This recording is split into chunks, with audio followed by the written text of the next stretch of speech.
Right,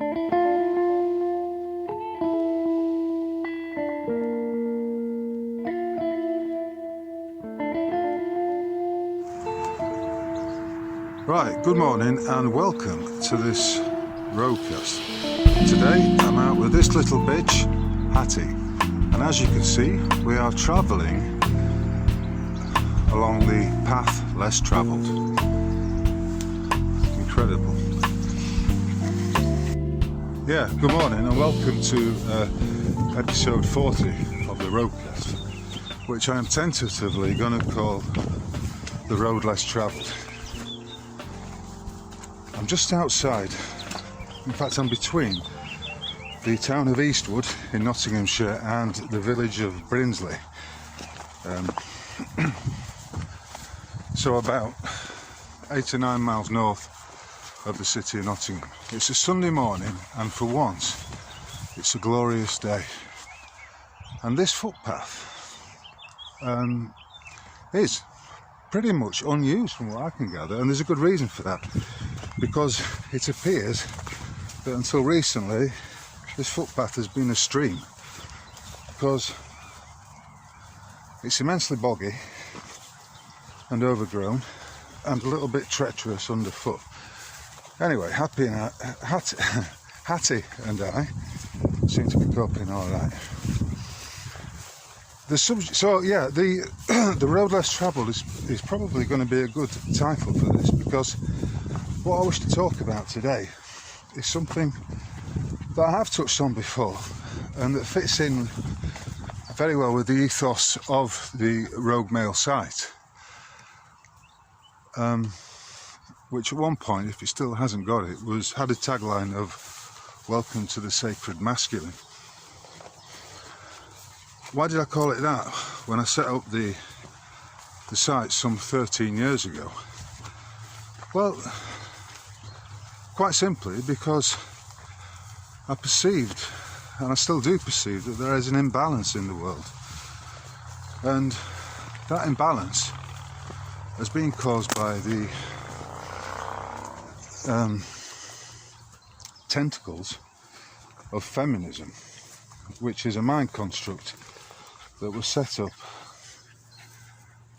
probably, if we go back to the in fact it was set up over 100 years ago, we'll say.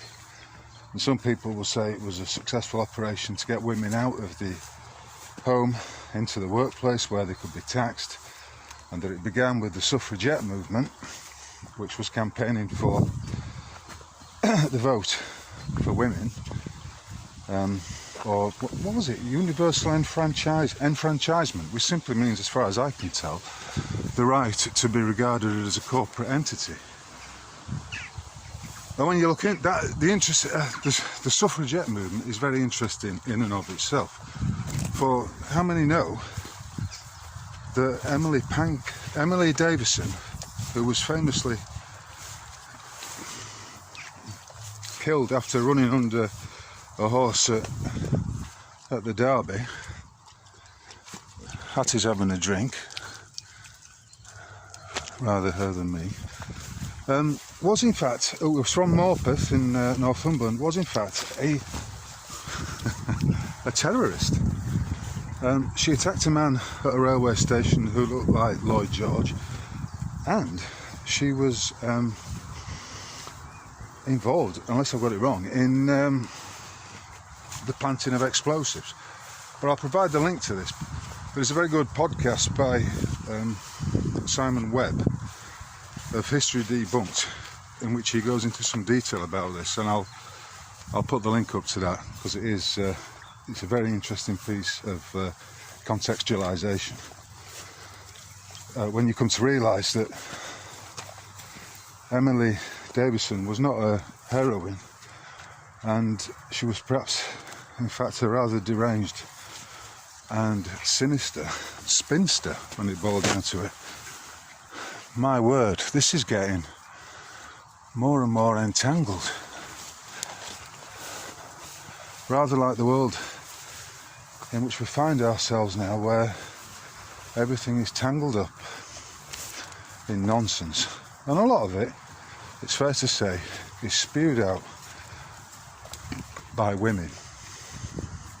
Not ordinary, everyday women, but those who have sought out a career and have got into a position of relative authority. I would say that authority is fake, but nevertheless, there are a number of notable women who have risen to the rank of CEO in a number of organisations. The first one that occurs to me is the CEO of Twitter, a woman called Linda Yaccarino, if I've remembered it correctly. And she's up to her neck in connections with the deep state.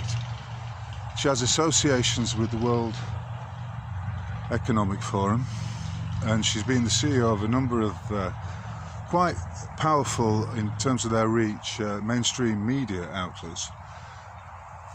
And she was appointed, I think in July 2023, as the CEO of Twitter, or X, as that other placement character, Elon Musk, is now attempting, well, has rebranded it.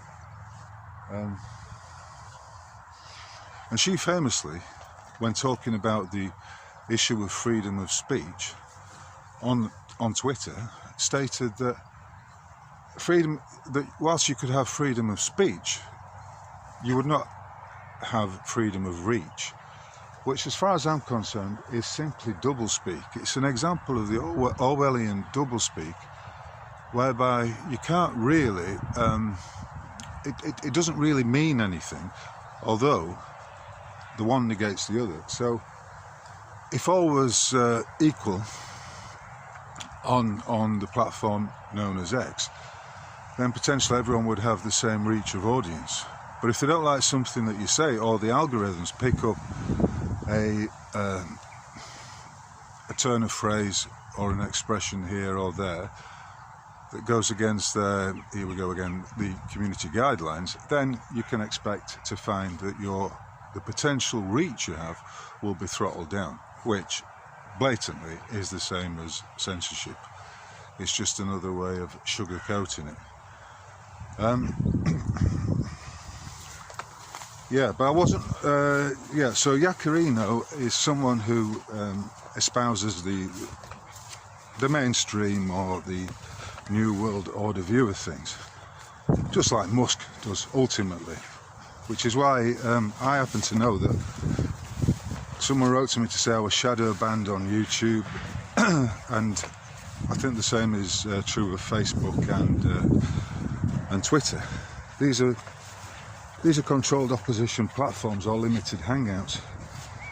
Even someone like Robert Zephyr on Twitter has recently been bemoaning the fact that he, despite having 100,000 followers on Twitter, rarely gets 10% of that in terms of the interaction with his posts. And it doesn't matter whether you've got the infamous blue tick or you're like me, someone just swimming around in the backwaters of the platform. They still have this ability, and they will use it to throttle down on the reach, on the potential audience which you could have. So again, it's just controlled. And on Facebook, as far as I'm concerned, when I log in there, and I don't like to go on too often, all I get is thumbnails of women, sometimes artificially AI creations in various states of undress, and on the main feed it's largely meme after meme. Now, don't get me wrong, I, as much as anyone, appreciate a good meme, but I do wonder if that is effectively what the platform has become now. All of which means that if you are watching this and you do appreciate it, I would greatly appreciate it if you could subscribe to my emails on the website roguemail.org. That way you'll be notified of the posts, and you can watch the podcast or listen to it on my website rather than Google or Facebook, which are controlled platforms. Here's a suitable metaphor of what we have with Facebook: a dung heap.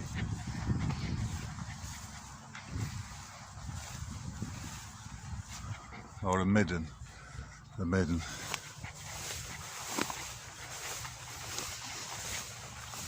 Yeah, so the subject of today's roadcast is the well, it's a continuation of a theme, but this time I'm specifically questioning the role of women in public life. And why would I do that? Some officers, by which I mean positions in public life, for example, a judge or well, let's go with the example of a judge, require a degree. It's pretty straightforward to state that to be a judge, it is necessary that you apply reason and logic to any situation that comes before you. But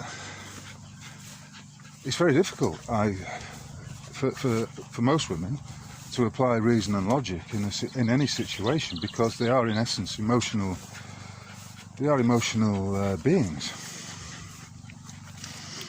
and that's why we have the continual references to.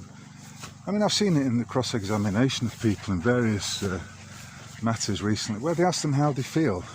How did you feel when this happened?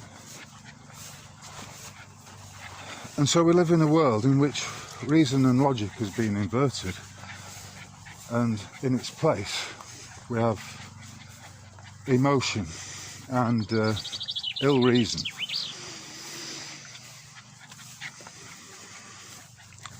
You don't have to look far to see examples of what happens when these emotional creatures are given positions of responsibility, like the CEO of the post office, who clearly comes across as a brazen liar and frequently appeals to emotion.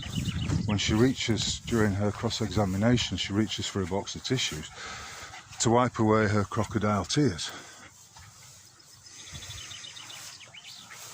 I mean, I know it's a pantomime, I know, but it is supposed to be a public hearing, and facts are supposed to be aired and brought forward to be contemplated.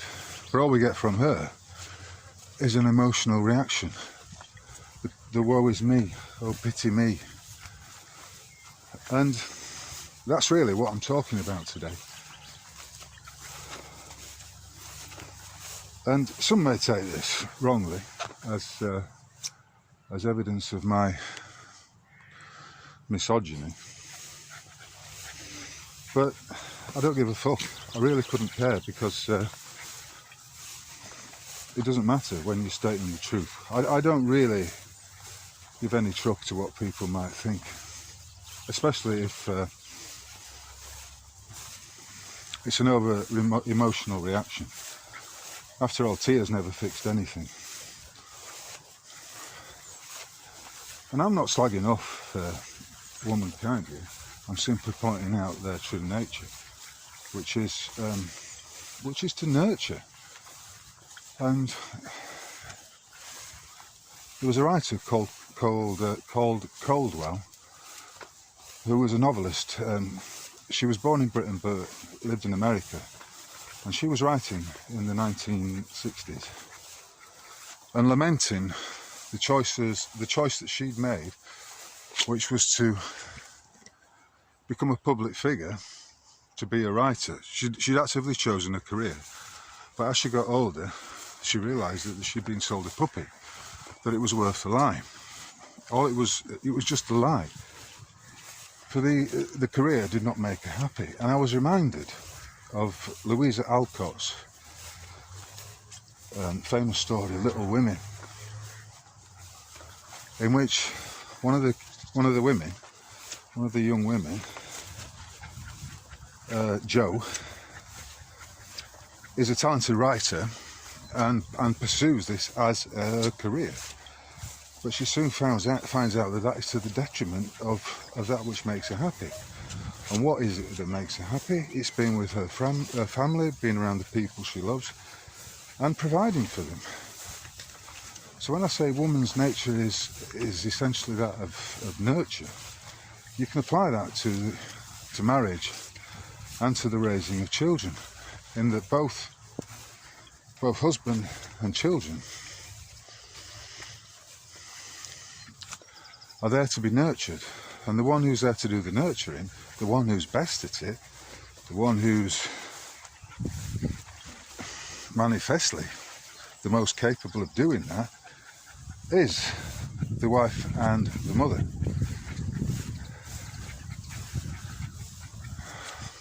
You know, I've got a young daughter, and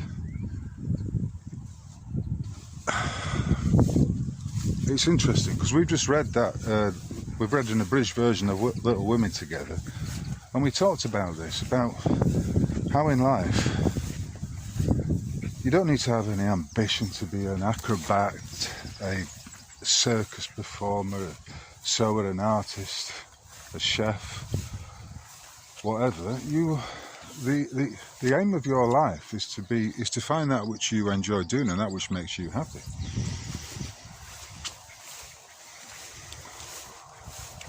As is the case with Jo in Little Women.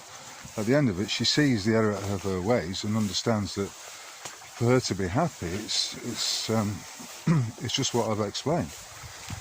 And this is what Caldwell was writing about some 100 years later, I suppose. Interestingly, when I was a young lad, I mean, at infant and at primary school, you do tend to have a lot of women working in those environments, which is fine, I suppose, for that age group. As far as it goes, given the fact they are operating, whichever way you want to quote it, in a state indoctrination camp. Sick state indoctrination camp. Then I remember them. They were key elements for my childhood. Insofar as I probably spent more time with them than I did with my mother. Now, oh yeah, what I was going to say was that the name Caldwell reminds me of Caldwell, which was the name of a very strict, upright woman who taught me in my when I was 7 years old and went to Oaks Junior School, just outside Huddersfield. And she was of that ilk, of that generation, which stood for no nonsense. And to be honest, I did like it. She did once tell my mother that I'd got a very fertile imagination. Anyway, that's just one of those non-coincidences, I suppose. Yeah, and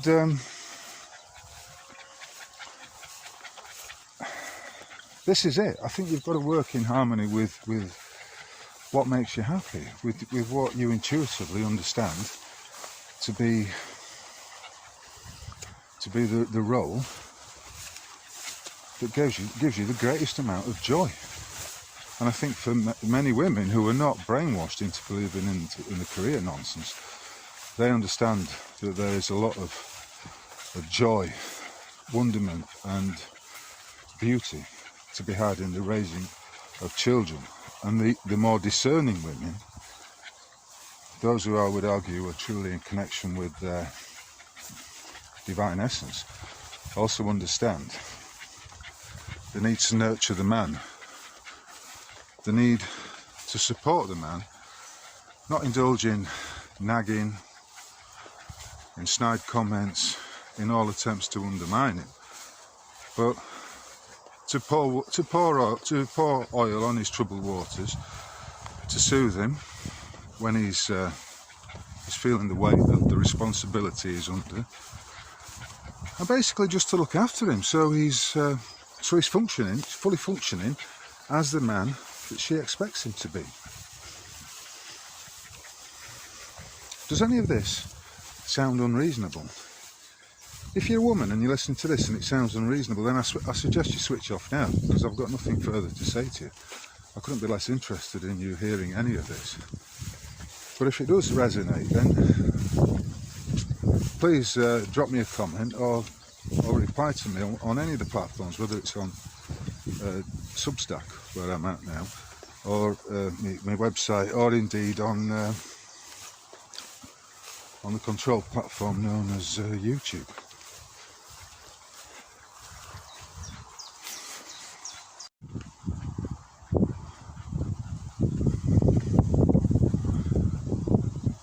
You know, some might say, or rather let me rephrase that, some men might quite correctly state that all the problems in their life have been caused by women.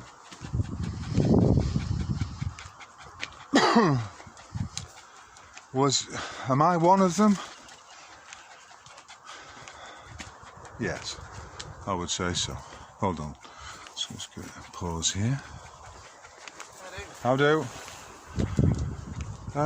Yeah, I would state quite categorically that the vast majority of the problems, the difficulties that I've experienced in all my decades in this realm have been caused by women.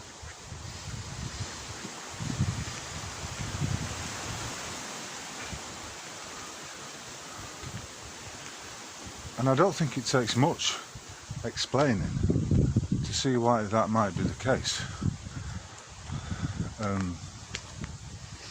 You know, a lot of people are very quick, a lot of women are very quick, a lot of manginas also very quick to throw the accusation of misogyny at men. But what about misanthropy? Why does nobody mention that? Because is it not the case that feminism encourages and promulgates an attitude, a misanthropic attitude, wherein men are regarded as the enemy, rather than the financial controllers of this world? Men exclusively are regarded by some feminazis as the enemy.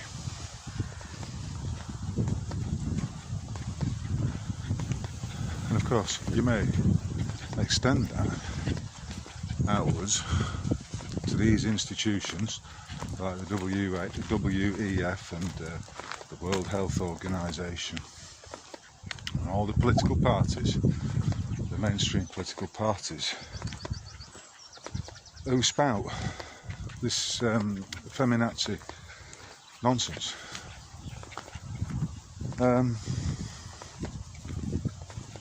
I'm not buying it. I've never bought it and I never am buying it, because I think ultimately the rhetoric is empty and it's just a cheap, inconsequential, wholly superficial label that gets stuck on men who might be acting as men. In other words, doing the right thing, standing up, being counted and not taking any shit from anyone. I'd like to think the majority of men when I was a lad were of that ilk.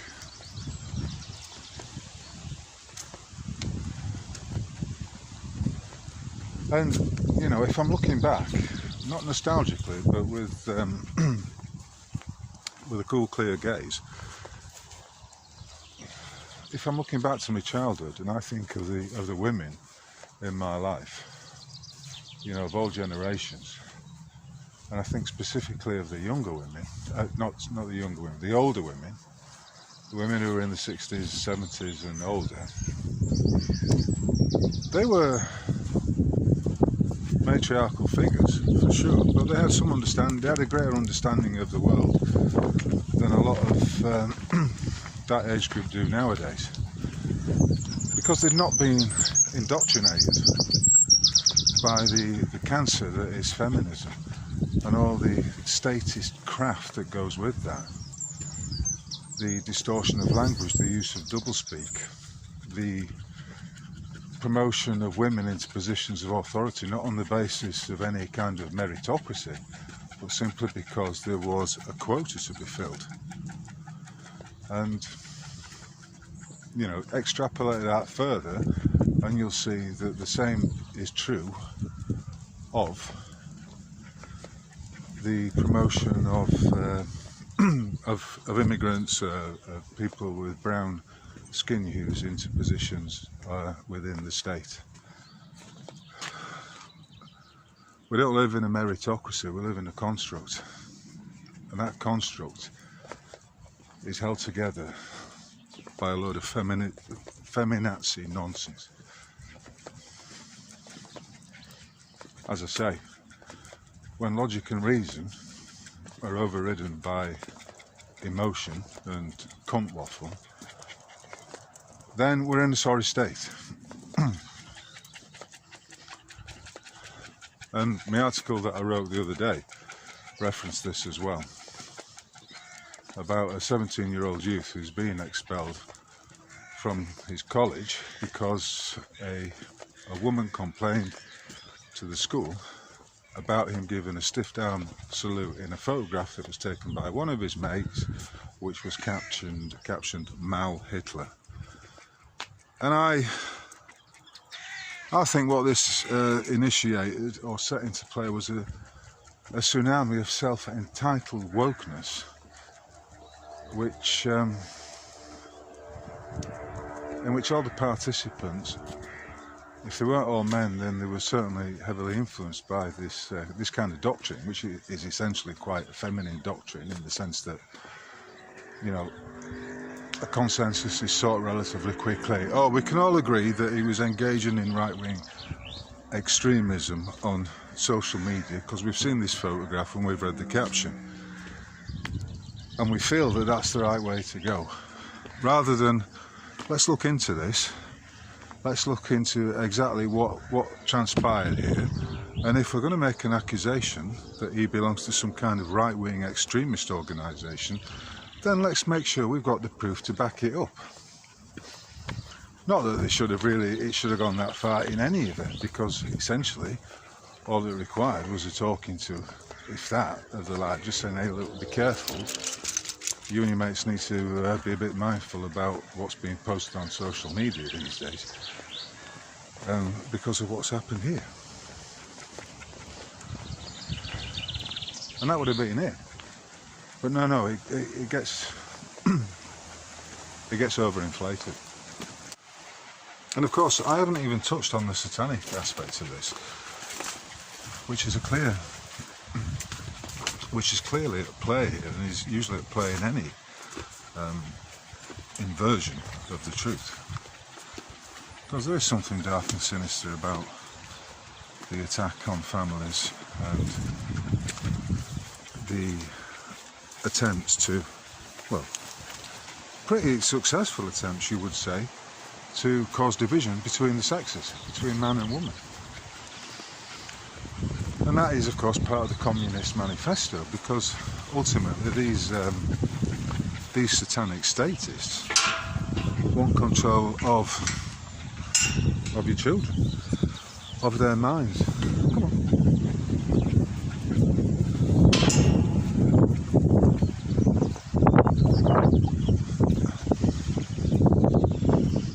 And you know, that's all part and parcel of getting the children out of the home at an early age, getting the mother out to work.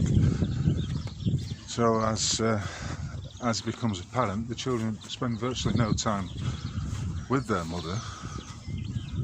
And you know, how does this connect with the Great British Mortgage Swindle? Well, you could argue that many people have to, in families, there has to be two jobs in order for them to,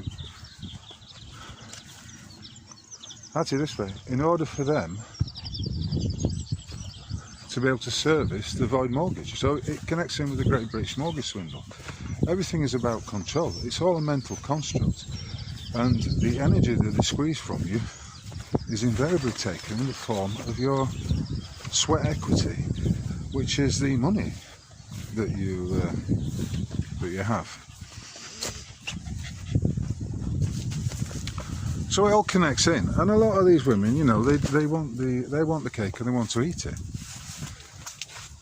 They want the benefit of, I'll tell you this way, Magnificent horse, isn't it?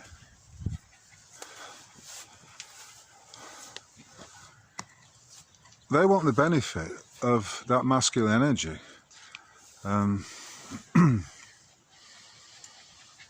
But they're prepared to do nothing for it. This is why you have the rise of the men go their own way movement. You know, men who've had enough of all this bullshit. Women hate that.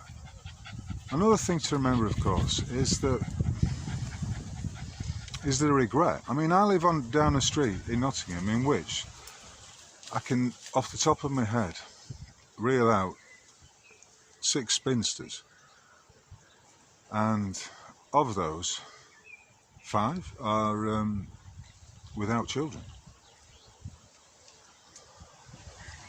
And this is what Caldwell, the novelist, was writing about, how many women have been sold a puppy, that the promise of the career and the satisfaction that comes with that is a chimera compared to what truly makes them happy and joyful, which is when they are allowed to simply be themselves and extend their nurturing talents to all those that they care about. And again, I have to ask the question, what the fuck is wrong with that? If you believe that there's something wrong with that, then I would argue that you've done very well, first of all, to get to this point in the podcast.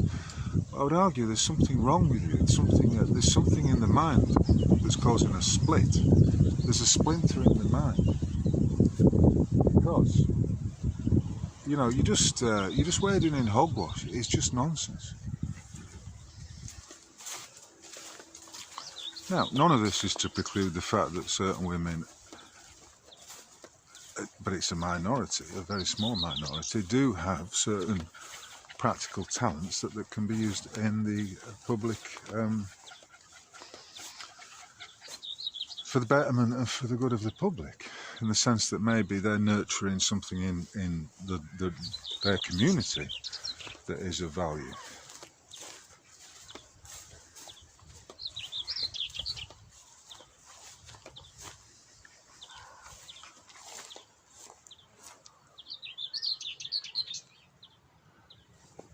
Who would have thought it would be so quiet around here?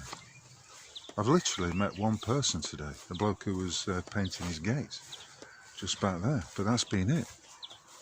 Oh, and a cyclist. 2 people.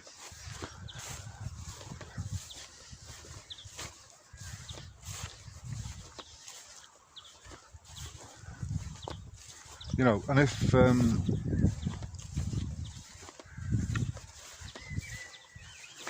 there's one thing I think I can do as a father is to encourage my daughter to be her natural self and to do the things that naturally make her happy and the things that she's naturally good at. That's not to say she shouldn't try out other things and explore all kinds of experiences up to a point, but ultimately, and we did discuss this, the example of Joe in the Little Women novel is a brilliant exposition of that. He just lays it out so gently and so movingly that Joe's career as a writer doesn't bring her any satisfaction, any happiness, but being with her family and being able to nurture those that she loves brings her great joy.